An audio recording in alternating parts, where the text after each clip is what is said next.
Who doesn't love comfort and luxury at its best? It is Protea Hotel by Marriott Entebbe. They do have a number of stuff that you ought not to miss out. They do have a kitchen that has all types of cuisines and continental dishes.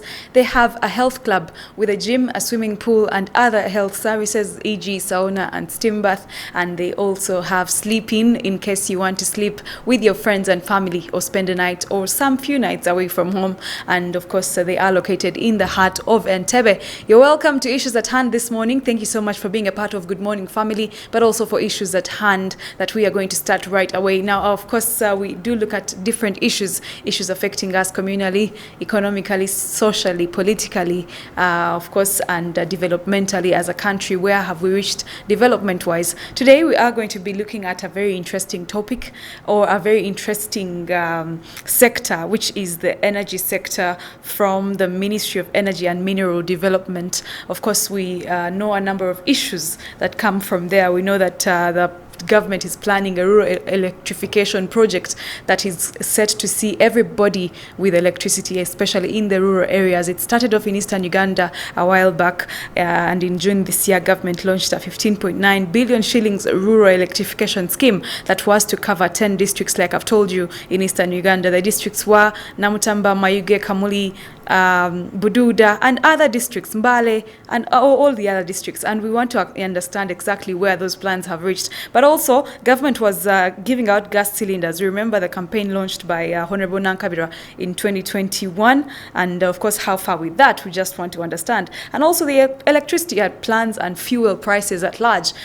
Please welcome Solomon Muyita, the head of communications of the Ministry of Energy and Mineral Development. We're glad to have you here today. I'm glad to be here. Good morning to you. Good morning, Ugandans. We are happy to always speak to you every time we have an opportunity. Okay. We are the ministry that manages the resources of this country. We manage electricity, and we have an ambitious plan to make sure that everyone accesses electricity by 2030. All Ugandans. Away from that, we manage petroleum. Uganda discovered oil in 2006, and we are looking to have our oil out of the ground in the next 2 years, 2025. So we are doing a lot of work to make sure that the oil comes out and that is going to be managed sustainably for the benefit of the majority of Ugandans. And also, we are exploiting our minerals. Uganda is one of the mineral-rich countries in the world. We used to know DRC, our neighbors. Exactly. But what is in our geologists tell us that whatever is in Congo is in Uganda, because we are neighbors. Wow. So we have a lot of minerals. Okay. We have gold, we have tin, we have iron ore, we have quite a number. So we are a rich country, actually. Yes, we are. But we are, steadily moving towards the sustainable exploitation of our resources. Okay. And then we can use the resources for the socio-economic development of our country. Okay. So we are on the right path. Thank you. Just before we start the discussion, I'd like to remind you that we are on social media at Church of Uganda Family TV on Twitter, on Facebook, on Instagram, on YouTube, where we post our subsequent videos and where you can follow the conversation. My name is Nowamaani, and you're welcome to Issues at Hand. Now, I'd like to start with the fact that we are about 46 to 50 million Ugandans now. And do you remember UEB? There was a... I know, I can tell you about. I work in the sector.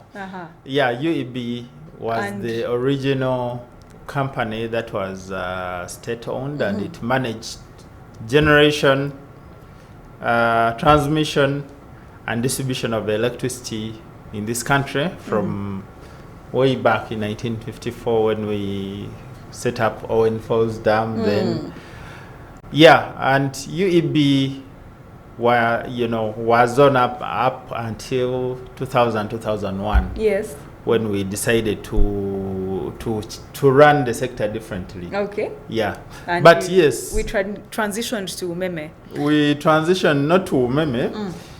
we went into, UEB was divided up into 3 or 4 companies then. That is, we set up a company in charge of generation. That's Uganda Electricity Generation Company Limited. Okay. Then a company in charge of transmission and one in charge of distribution. And then we also set up a regulatory body called Electricity Regulatory Authority. But a few years after that, we had to, to bring in a bit of private capital, because part of the inefficiencies had to be taken away with much investment into the sector, and government didn't have as much money as required to, to make the sector sustainable. That's how we decided to bring on board private players in the generation. That's how the ESCOMs came on board, and a few other companies, Vijagali. Then we had to bring on board the private capital in distribution. That's how Umeme came on board. Oh. Yes. So Umeme is doing part of the work that is supposed to be done by the Uganda Electricity Distribution Company Limited. Umeme runs about 90% of the network, distribution network, predominantly in the urban areas.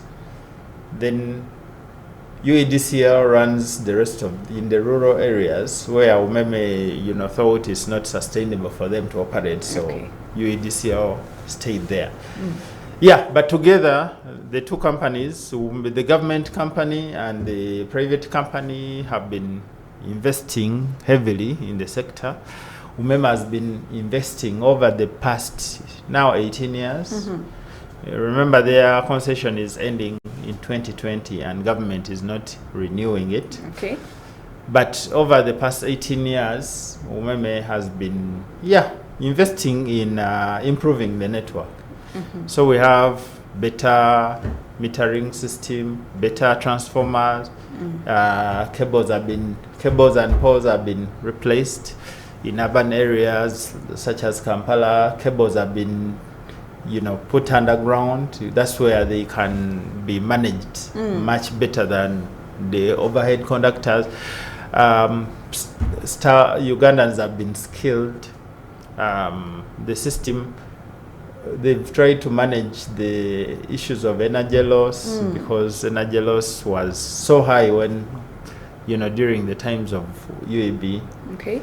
And in the earlier years of Umeme takeover, Uganda was losing a lot of money due to energy loss. So that has been scaled down, and a number of other factors. Substations have been set up in different parts of the country, and all these have really improved the network. Now we are able to collect revenue from this sector, and things can only get better.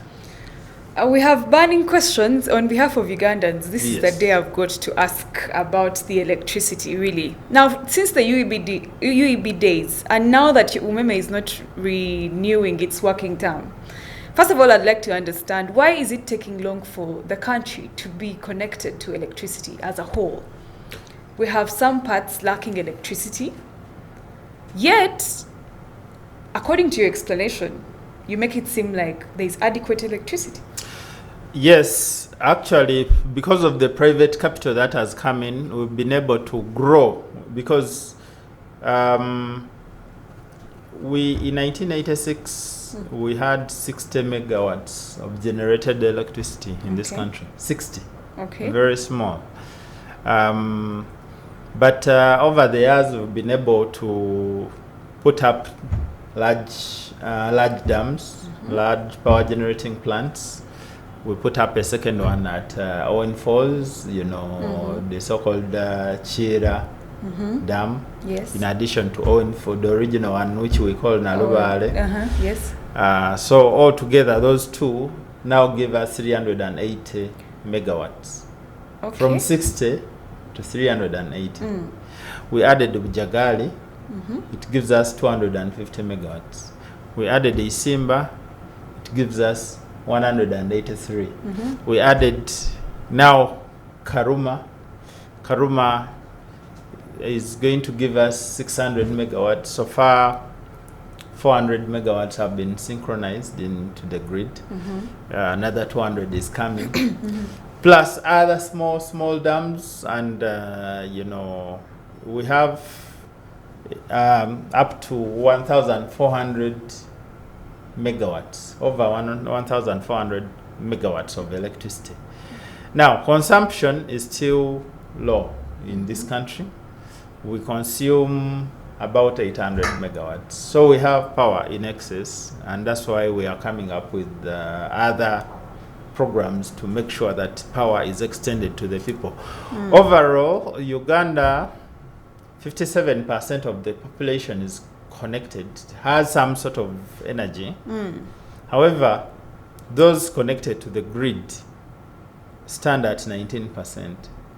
Off-grid is 38%. Off-grid, energy from other sources, solar, wind. There are other sources of energy. That is not this, what majority of the people now understand as Umeme. Umeme is a company name, but, people tend to confuse it with the resource. Real electricity. Yes. So that is still at 19%. Why is it at 19%? It is costly to connect people. It's not cheap. Just to paint a picture, for you to connect, when a pole is in your compound, an electricity pole, for you to be connected to that pole, that is getting you a solido and a meter to connect you. It costs 720,000 shillings. That kind of money is what I work in the government. If you work in the government and you're at a senior level, that is your salary for the month. That is what it costs. Imagine a senior. But why? No, it's not cheap. Equipment is not cheap. Okay. It's not cheap at all. Okay. So many people can't afford these things. Because I'm talking about an unemployed civil servant at senior level. That is what they earn for the month. It's what you require to connect your house when a pole is in the compound. But many people live in places where electricity is still far from them. You don't even see the cables from where you stay. Maybe you see them after moving for some kilometers. Now it is much more costly to bring now the line closer to those communities. That's why we've come up with projects like the former Rural Electrification Agency, which is now a department under the ministry. Okay. It's called the Rural Electrification Program. Okay. And through these projects, we get some funding from the government and sometimes donors to extend power. But first we target places where power is going to be put to productive use. People who are able to use electricity to run businesses, to do a bit of projects, either farming projects or manufacturing or processing.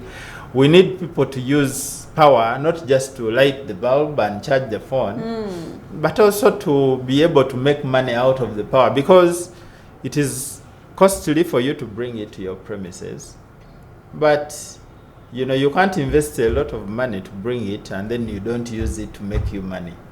So we give priority to communities that are, that demonstrate that they want to do something of economic value with the power. And then the other people will get the power eventually. But yes, it is not cheap. We have to look for the resources to extend this power to the people. The Rural Electrification Program has implemented, has been extending power. Right now, the distribution network stands at 59,000 kilometers in the country. And every year, they keep adding kilometers. They keep extending power. Every time you extend power, you have to put up a transformer. You have to make sure that it moves in the villages to where the people are. But also we have to come and sensitize the people that when the power is here, you have to go through the right channels to get connected to the power. You have to utilize the meter. You have to do this. You have to safety. There are safety issues that they need to follow. Then we need them to use the power to make some money. But it is work in progress. Well, so the rural electrification project commenced in 2013, 2014, Yes. and was scheduled to end in 2019, stroke 2020. Now, it was supposed to be implemented in the West Nile, northern Uganda, Eastern Uganda, Central, and Western Uganda. How far with these different regions? The minister has since July last year been commissioning projects. I think she was in West Nile about 3 months ago. Okay. So we've been switching on these places. We were in Shema, we were in Rampara, we were in Kamuli, we were in Iganga, we were in Chiboga, West Nile. We've been to different places commissioning projects that were completed. Projects where people are now able to connect to power. And now we are launching a new project which is going to help people connect to the power, because the trend shows that where Rural Electrification Agency, now the Rural Electrification Program, has been extending power, you find like 3 people connected. Okay. But the project would have taken about billions of shillings to be implemented in those places. But because people cannot afford the connection fees, so the cables are just there in their communities like decoration. Oh. You see cables running in compounds and people, it's as if in Luganda they say it's as if Teviva Kwatako. The electricity has been taken to places and people are failing to connect to the electricity. One, they need to do internal wiring of their houses. Which also costs Internal something. wiring is not cheap. They have to do earthing outside. Then they pay for inspection. And then the connection process can commence. Now, our people tend to either they don't have the resources or they need to be sensitized. So, but government has not been, stopping at just extending the power. Where people are unable to connect, we come up with something called, we've been taking to some homes what we call ready boards. A ready board has a socket. It's just a board which has a socket, it has a bulb and a switch.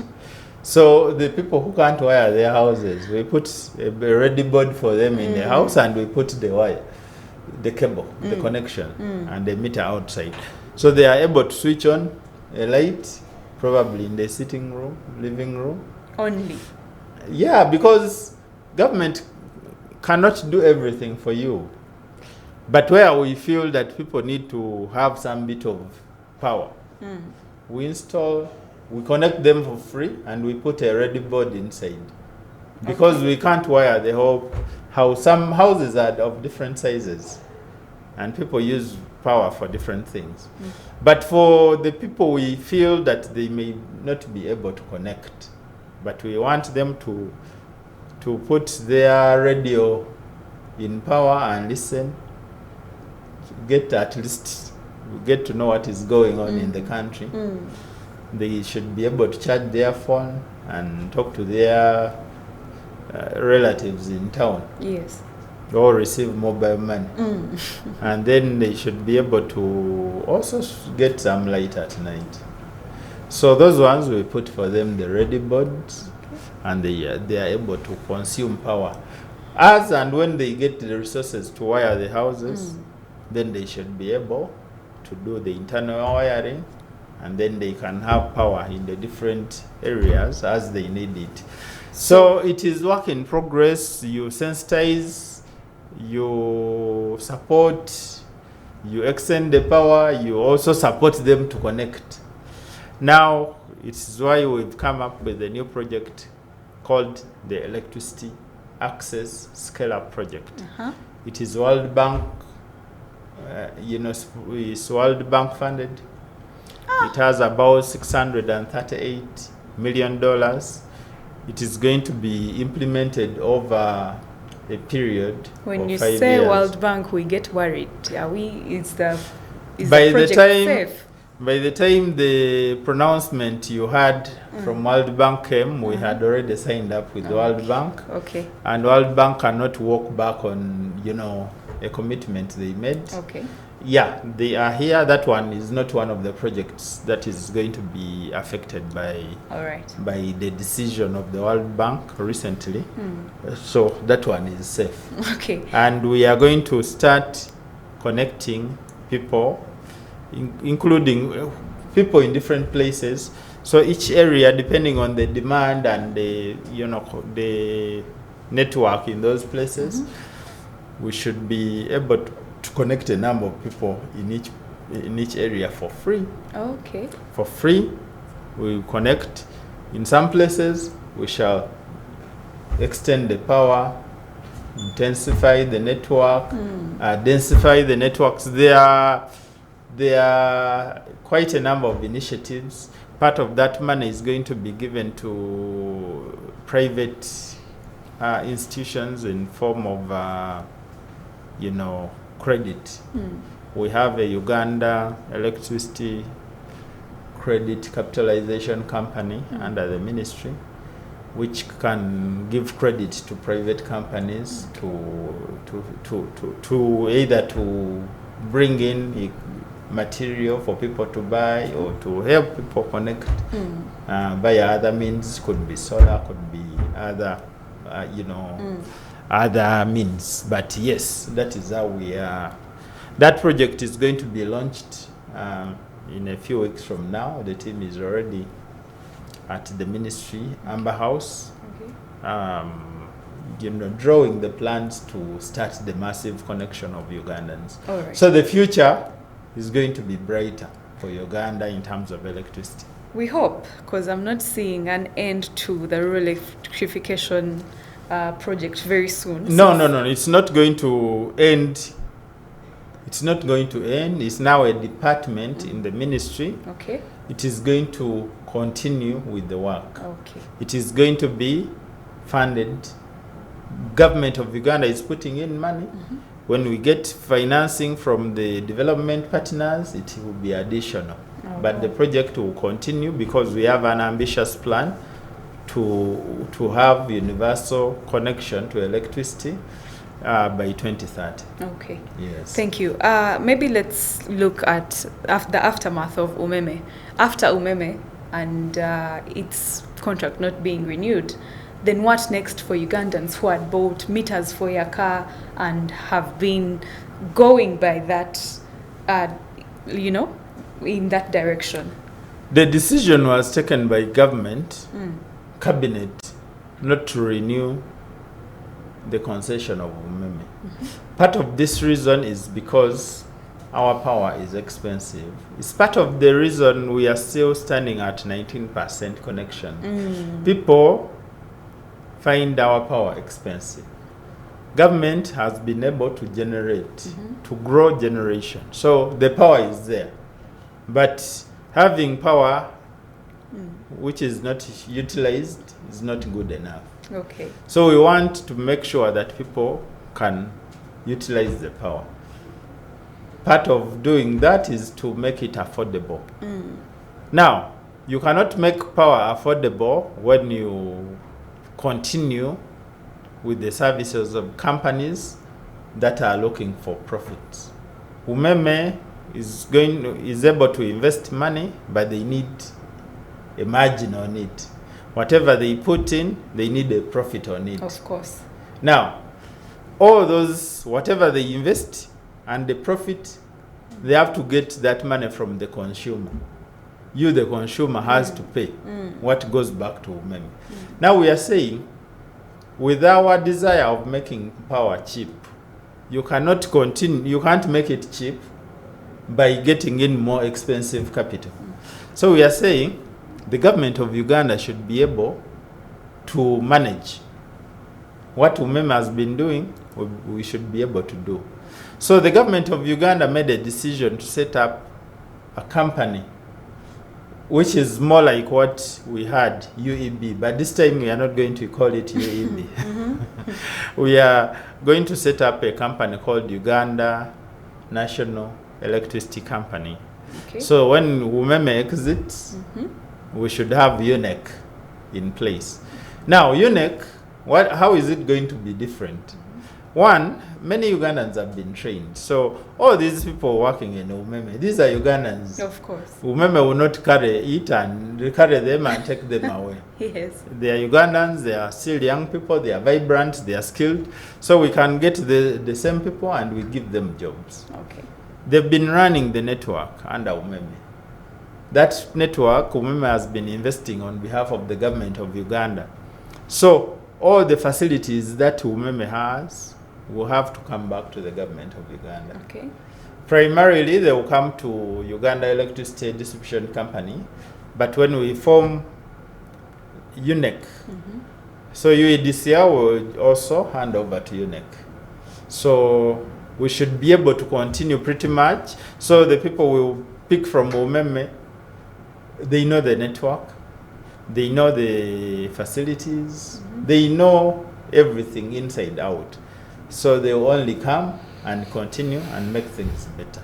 But what we are trying to run away from is the expensive capital. These companies get loans that are expensive. They are not cheap loans. And we have to pay back these loans. Sometimes even when they get these loans in US dollars. When the dollar rate rises, even our tariff rises. So when the lenders of the money give these companies penalty, that penalty is still pushed towards us. Yes. So there are quite a number of dynamics we want to run away from. And we are saying, Umeme, you've done a good job for 20 years. Thank you very much. Yeah, but let's start from here. Okay. Yeah, it's the same way you you hire someone to utilize your land.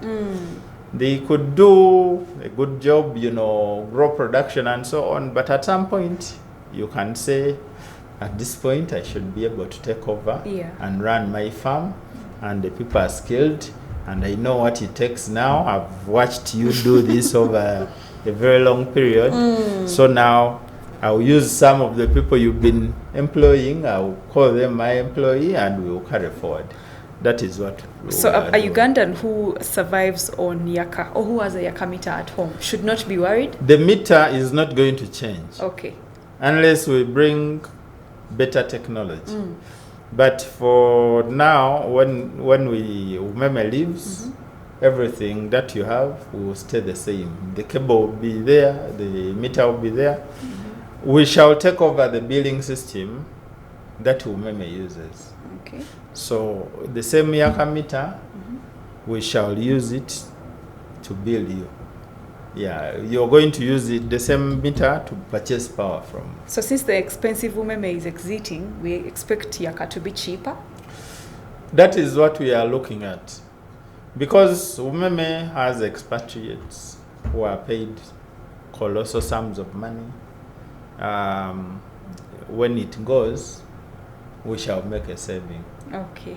Umeme, the operational costs of Umeme cannot be the same as a government company.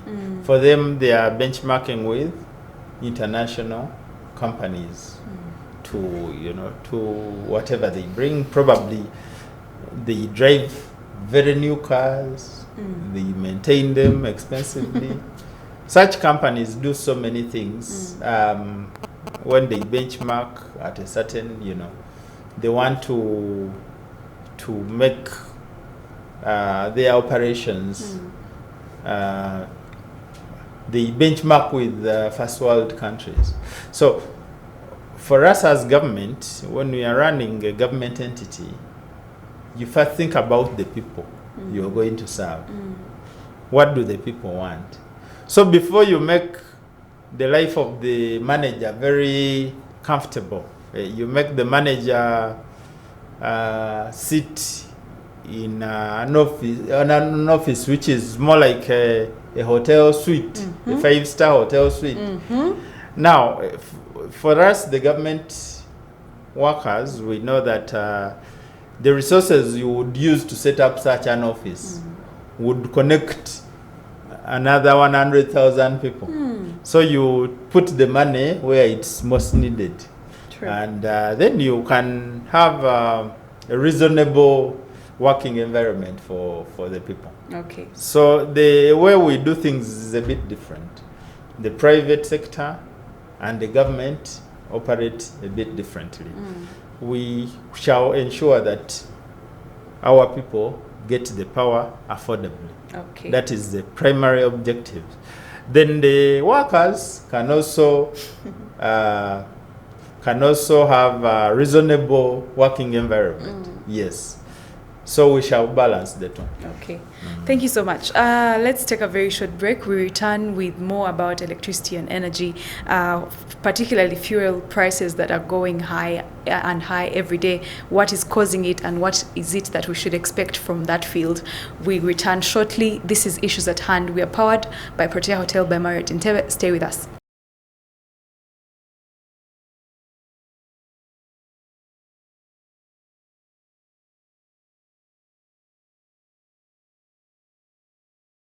Protea Hotel by Marriott Entebbe, located in the heart of Entebbe, where you can get comfort and luxury at its best. It's still Issues at Hand. You're still watching the program with me, Carol Nowamaani, and in studio we have a guest, Solomon Muyita, the head of communications at the Ministry of Energy and Mineral Development. I'd like to start with asking about the mineral development part. How far with developing the minerals in our country? Are we getting any profits from them, or is it still too early to ask such questions? Yes, Uganda is a blessed country. We have minerals. The geologists tell us that we almost have minerals everywhere. Wow. Even if you just dug somewhere below you. What? There are minerals almost everywhere in this country. However, there is a process to get the minerals. You don't just wake up and dig. Okay. So, one, all the minerals belong to the government. Even if So they're even on my if land? the land is yours, the What? minerals beneath your land belong to the government. For you, you can utilize the land. But if you have an interest in exploiting the minerals in your land, you have to get a license from the government. There are a number of licenses that you get, starting from exploration. You have to get an exploration license. Exploration is more like confirming what is down and the method that is required to be used to get it out of the ground. After that, you need to confirm that you have surface rights. If it is your land, then you confirm that it's your land. You don't need to get permission from another person to utilize the land. And then you can be given a mining license. Okay. So you can start getting the minerals out. But also when they are out, there is a directive that you cannot sell the minerals in their raw nature, the way you get them out. You have to add value to the minerals, so you have to refine the mineral. Okay. Then you can be given an export license to export them to whoever needs them or to sell them locally on the market. We have a number of minerals in the country. There are different places have different minerals. We have gold.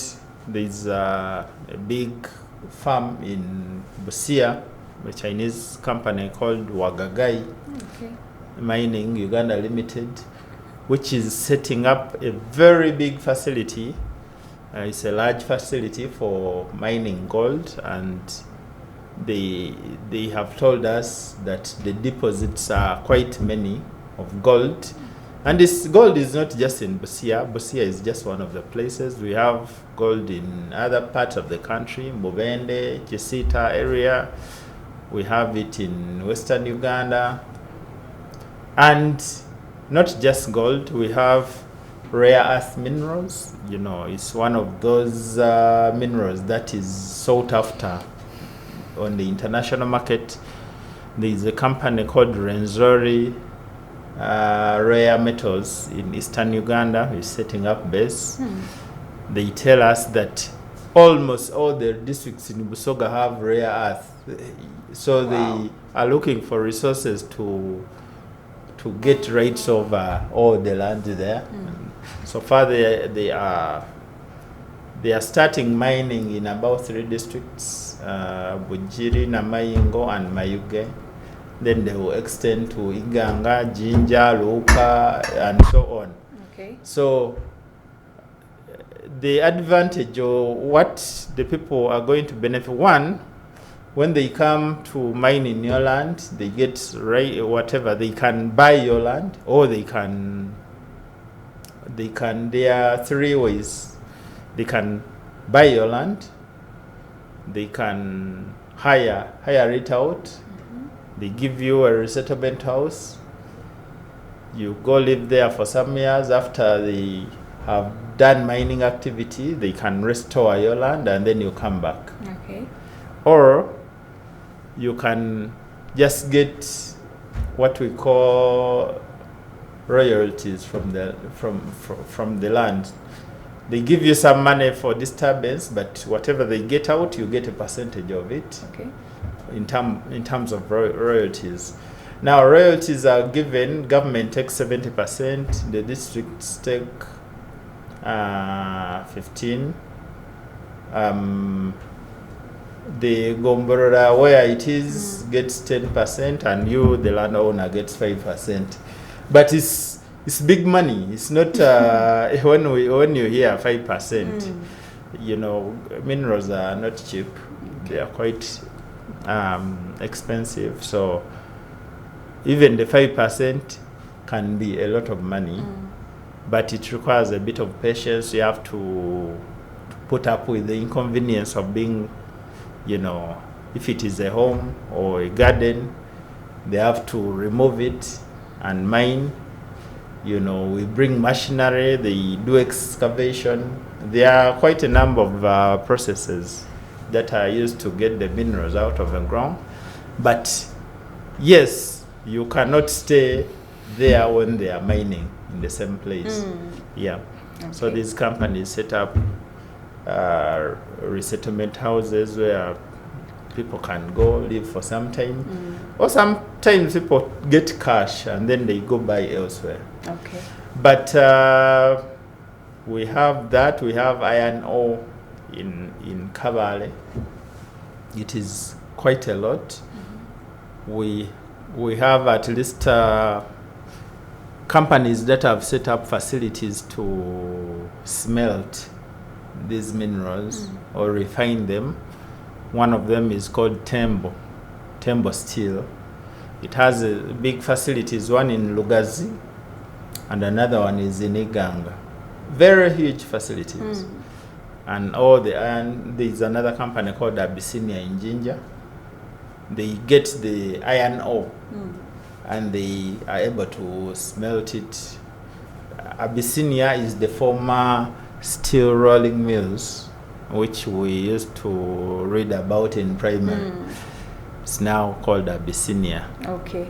So we are setting up base to mine, but also to refine, and then we are able to sell the minerals to other countries at a good price. We have tin. Tin is towards the borders of Uganda and Tanzania. Okay. Quite a lot of it. and there is a company which is setting up a refinery in Imbarara. So we are reviving Kilembe mines. You know about Kilembe, our copper, cobalt. Yeah. We hear there is a bit of gold and diamond there. But the new company will be able to tell us, because they are going to do exploration again. They will tell us what they will find there, Okay. and the amounts. So all these activities are happening in different parts of the country. In Manafa there is a company that is mining a mineral called vermiculite. It is some, rare mineral, and it has market. Part of it is used for partly to make some sort of fertilizer for farming, but also they use it to make insulation on the cables. It has market. Okay. It has market. It is there in large quantities, and they are mining it. But the challenge many of these companies had initially, they were just mining and exporting until the president said, we are losing money. You first refine, add value before you export. So capacity is being built. Okay. We have, the future will be bright on the mineral side. All right, I'd like to end with the fuel side of it. And a litre right now is going for 5,300 shillings, and the expense is going higher and higher. We are just wondering why, and how will it be reduced? Do we hope for a future where fuel prices are reduced, and why are they still high currently? For starters, Uganda imports all the fuel. We don't have our own fuel as yet. All the fuel we have to get from other countries. So the factors that lead to the rise of prices start from out there where the fuel comes. We operate a free market economy. In Uganda, we let the traders buy and sell at a competitive price. For us, we license quite a number of companies. The licenses are close to 1,500 in this country. We want as many players to be in the market as possible so that they can compete via price. Fuel prices have been rising on the international market over the past 2 months. There are a number of factors. One is the exchange rate. The dollar is, the shilling has been becoming weaker, and the other currencies. But also the oil producers internationally scaled down a bit on production. They wanted to balance the market, because when the Russia-Ukraine war set in, there was a bit of disruption sometime last year and a bit of this year. So that forced other countries to pump a lot of crude oil in the market, like the US pumped a bit of crude in the market. So the oil producers and OPEC is an organization of petroleum exporters, exporting countries. They said, since the US has pumped in so much, we can scale down a bit to balance the market. Now, when they scale down, demand shot up. Now, every time demand is up, prices also go up, because you all want a resource which is scarce, so whoever has it sells it expensively. Yeah. So we need to really, we shall be talking to these countries, because the government participates in the bulk purchase of the product.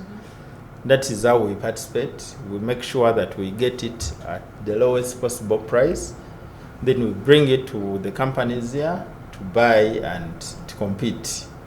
We know that they can't go beyond a certain limit depending on the cost price. So they compete, others take a small margin, others take a bit of big margin, but somehow that competition helps us to balance the price here. Because if someone is taking certain shillings off a litre, and another one is taking 400 shillings, it means that most people will go to the one who is selling cheaply. And then the one selling expensively will also be forced to lower the price so that they can get some bit of customers. But at the moment, we know that fuel is coming into the country a bit expensively. That's why the price is high. But as and when the prices start dropping on the international market, we shall be communicating, we shall be informing the public that prices have dropped on the international market, so our people should also be able to drop the prices. The government is focusing on ensuring that we don't run out of supply. We want, even if it's expensive, we want it to be on the market. Because if it starts disappearing from our market, then the prices are going to go much higher than they should be. So that is our target number 1. Target 2 is to ensure that we sanitize the market. We don't want to get people smuggling in fuel, because when they smuggle in fuel, they further disrupt the prices. Theirs will be slightly cheaper, then others are getting it expensively, and they disorganize the market. Even what we call, there are people who offload from the country when the fuel is not supposed to be in this country. Because that fuel, which is, we call it transit fuel, that fuel going to Congo, to Sudan, and so on. Rwanda. Rwanda largely brings in through Tanzania lately because maybe the distance is shorter. Of course. Yeah, but Congo and Sudan, we know they bring their fuel through Uganda. Okay. But just because it is transit fuel, Uganda doesn't charge taxes on it. So whoever offloads it here disorganizes the market. So we have teams of monitors, we have things we do what we call fuel marking. We mark the fuel, we give it a different color, the one which is supposed to be on this market. So when we find fuel which is of a different color in your station, we know you've smuggled it. Yeah, you've smuggled it in, and we can close you or we sanction you. We give you heavy fines. So there are those things we are doing. We have mobile labs. We have a laboratory here at Amber House. We are setting up one in Entebbe at Petroleum House, and we have 9 mobile labs. These are laboratories in vehicles, so they can drive to any part of the country and test the fuel at random. They can just stop at any station and check what is there to make sure that it's not smuggled, that it has paid taxes, it is not transit fuel, it is not adulterated. So we check all those things. Otherwise, if people have not played around with the fuel, or the fuel we get in the country is clean, it is of quality, and wherever you find the lowest price, stop and buy fuel. Because when prices go up, that's the advice we can give you. If you can get it somewhere cheaply, buy. Because when the fuel comes into the country, it is of the same quality. So you don't lose anything by buying from where you find it cheap. If you have any reason to think that someone is adulterating the fuel, let us know. We shall send our team there.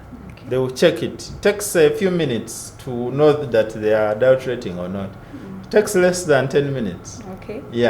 When we get there at random, give us a sample. We put in our equipment, and we know that this one is not fuel. This one has been played around with, and we will seal off that station. So that's the fuel situation. Otherwise, come 2025, our fuel will be out of the ground, and we shall have better control of the factors around fuel. And hopefully better prices. We hope so, because then you will not be incurring the cost of transportation.